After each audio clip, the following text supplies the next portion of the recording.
Assalamualaikum warahmatullahi wabarakatuh.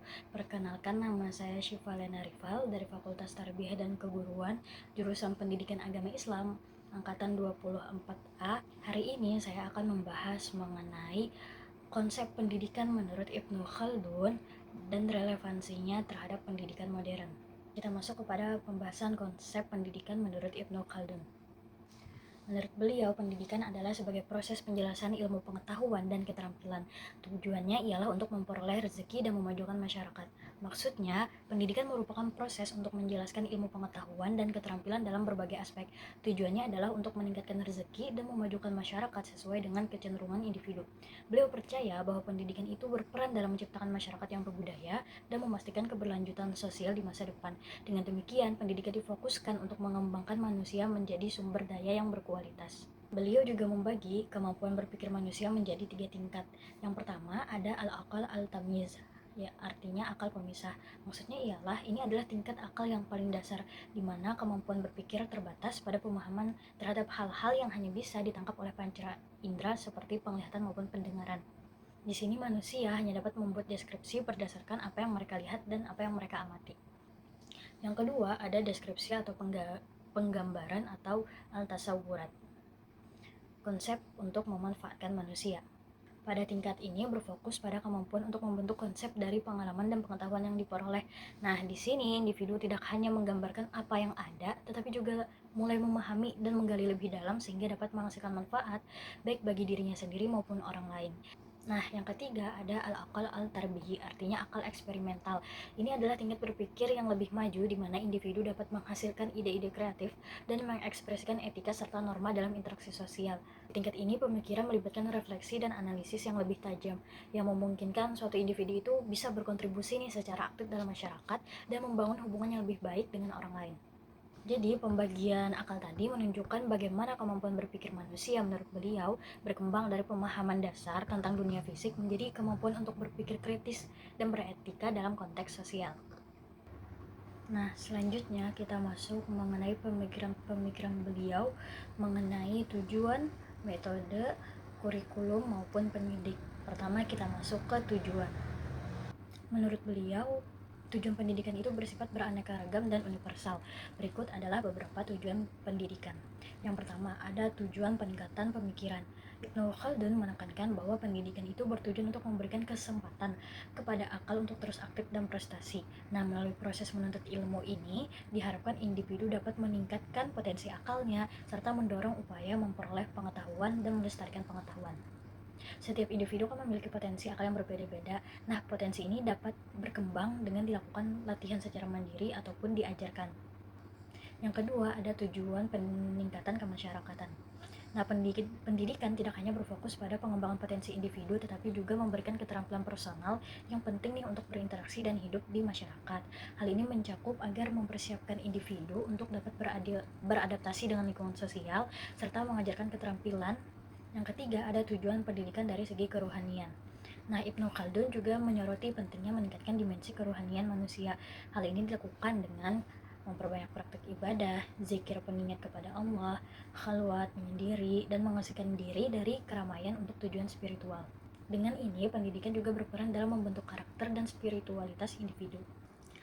Nah, kita masuk ke pembahasan metode pendidikan menurut Ibnu Khaldun. Dalam buku beliau Muqaddimah, Ibnu Khaldun mengemukakan gagasan bahwa keberhasilan proses belajar mengajar itu harus dilakukan secara bertahap. Jadi ilmu yang diperoleh oleh peserta didik itu dapat dipahami secara menyeluruh.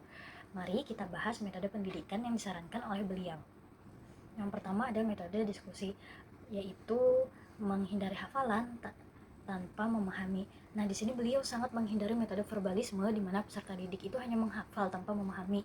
Beliau mendorong harusnya kita menggunakan metode ilmiah modern yang memungkinkan peserta didik untuk berlatih mengungkapkan pikiran mereka secara jelas. Terus yang kedua, terlibat dalam diskusi aktif dan perdebatan untuk menjernihkan pemahaman tentang isu-isu ilmiah atau isu-isu yang sedang terjadi. Jadi metode ini dianggap sebagai cara yang terbaik untuk memperkuat pemahaman ilmu. Yang kedua ada metode kasih sayang.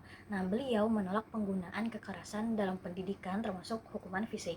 Namun, Ibnu Khaldun mengingatkan bahwa Guru itu tidak boleh terlalu lemah lembut karena dapat membuat peserta didik menjadi santai dan kurang bersemangat.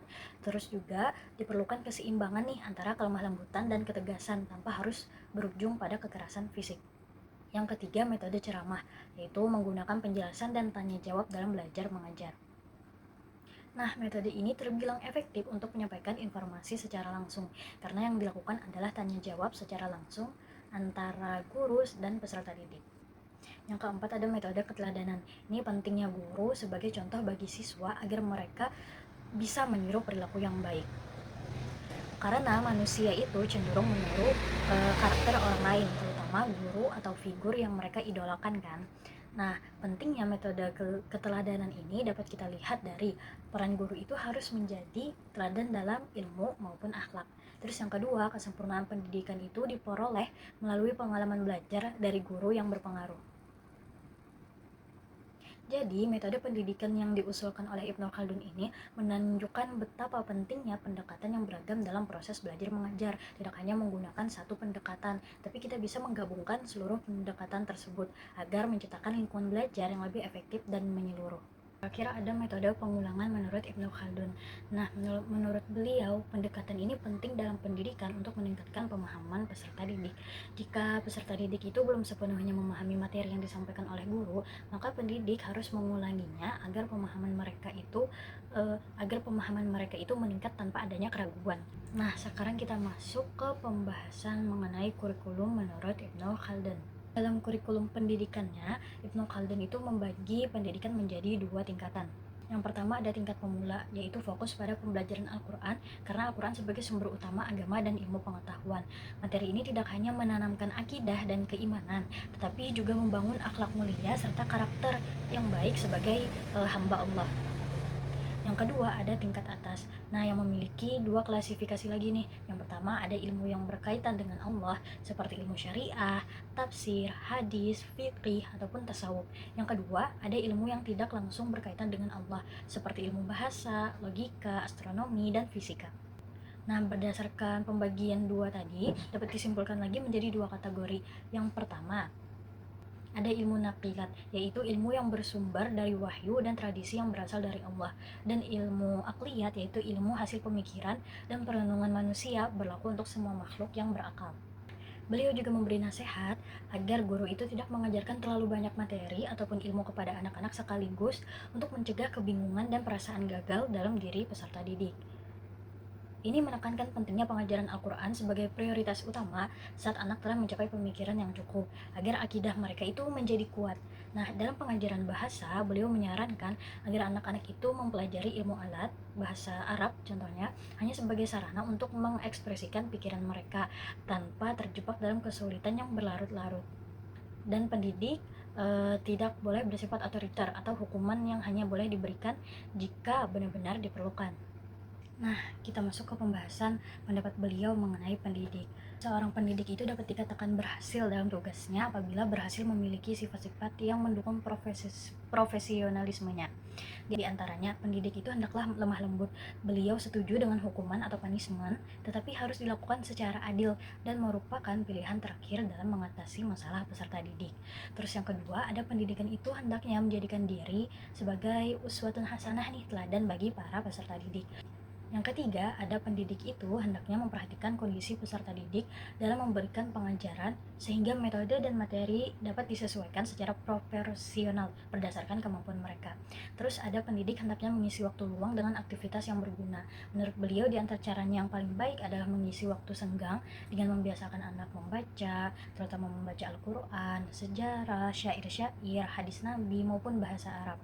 Yang terakhir, pendidik itu harus profesional dan mempunyai wawasan yang luas tentang peserta didik ataupun ilmu yang akan diajarkannya. Sekarang kita masuk mengenai pembahasan utamanya nih, yaitu pemikiran Ibnu Khaldun tadi dengan relevansinya pada pendidikan masa sekarang. Yang pertama, kita bahas mengenai dari segi tujuan pendidikan. Nah, pada pasal 1 dan 3 Undang-Undang Pendidikan Nomor 20 Tahun 2003 disebutkan bahwa pendidikan itu memiliki tujuan untuk mengembangkan keterampilan peserta didik agar menjadi manusia yang cerdas, terampil, mandiri, cakap, kreatif, berjiwa sosial tinggi dan demokratis, bertanggung jawab serta beriman kepada Yang Maha Kuasa. Selain itu, tujuan pendidikan menurut Ibnu Khaldun itu adalah untuk menciptakan siswa yang cerdas melalui pengembangan nalar dan pencarian ilmu. Nah, beliau berfokus pada pembentukan individu yang berjiwa demokratis dan sosial yang memiliki keterampilan untuk berkontribusi dalam masyarakat. Jadi, pendidikan tidak hanya mempersiapkan siswa untuk kehidupan intelektual, tetapi juga peran sosial serta spiritual mereka dalam masyarakat. Yang kedua, kita lihat dari segi metode. Seperti yang kita ketahui nih, pendidikan sekarang kan makin berkembang dengan adanya AI. Nah, pendidikan modern ini membutuhkan guru yang kreatif dan metode yang relevan. Metode yang dikembangkan oleh Ibnu Khaldun itu menggabungkan antara teori dan praktik. Nah, hal ini sangat cocok untuk mendukung proses belajar masa sekarang dengan fokus pada pengembangan kemampuan berpikir kritis siswa. Metode ini mendorong mereka untuk aktif langsung terlibat dalam pembelajaran. Pendekatan ini tidak hanya memfasilitasi pemahaman materi, tetapi juga melatih siswa untuk menerapkan pengetahuan dalam situasi nyata, sehingga relevan dengan kebutuhan pendidikan saat ini. Selanjutnya kita masuk ke pembahasan mengenai pendidiknya nih. Nah, dalam Undang-Undang 14 tahun 2005 bahwa seorang pendidik itu harus memiliki seperangkat pengetahuan, keterampilan, dan budi pekerti yang harus dimiliki, dihayati, dan dikuasai oleh guru dalam rangka menunaikan tugasnya. Nah, guru juga dituntut harus memiliki 4 kompetensi utama, yaitu kompetensi pedagogik, kompetensi kepribadian, kompetensi keterampilan sosial, serta kompetensi profesional. Nah, relevansinya dengan konsep pendidikan menurut Ibnu Khaldun menekankan bahwa seorang guru itu harus memiliki keahlian dalam pengajaran, kemampuan komunikasi yang baik dengan siswa dan bermasyarakat, serta kepribadian yang baik. Pendekatan ini kan sangat relevan nih teman-teman dengan pendidikan modern, di mana interaksi yang positif dan keterampilan pengajaran yang efektif itu sangat diperlukan pada saat ini. Nah, selanjutnya kita masuk di kurikulum. Nah, peraturan dari Menteri Agama Republik Indonesia nomor 3 tahun 2012 pasal 9 ayat 1 mengatakan bahwa kurikulum sekolah dasar itu terdiri dari kurikulum agama Islam dan kurikulum pendidikan umum. Nah, pernyataan ini sejalan dengan konsep kurikulum Ibnu Khaldun yang telah kita singgung, yang menekankan pengajaran secara bertahap, dimulai dengan ilmu dari Al-Quran. Nah, setelah fondasi keagamaan yang kuat, pendidikan itu dapat dilanjutkan ke bidang ilmu lainnya. Pendekatan ini memungkinkan siswa untuk mengintegrasikan nilai-nilai agama dengan pengetahuan umum, sehingga membentuk karakter yang seimbang antara aspek spiritual dan intelektual. Dengan cara ini, pendidikan itu tidak hanya fokus pada aspek akademis, tetapi juga pada pembentukan kepribadian yang holistik. Sekiranya hanya itu yang dapat saya sampaikan pada materi ulangan akhir semester kali ini. Salah khilafnya mohon dimaafkan. Wassalamualaikum warahmatullahi wabarakatuh.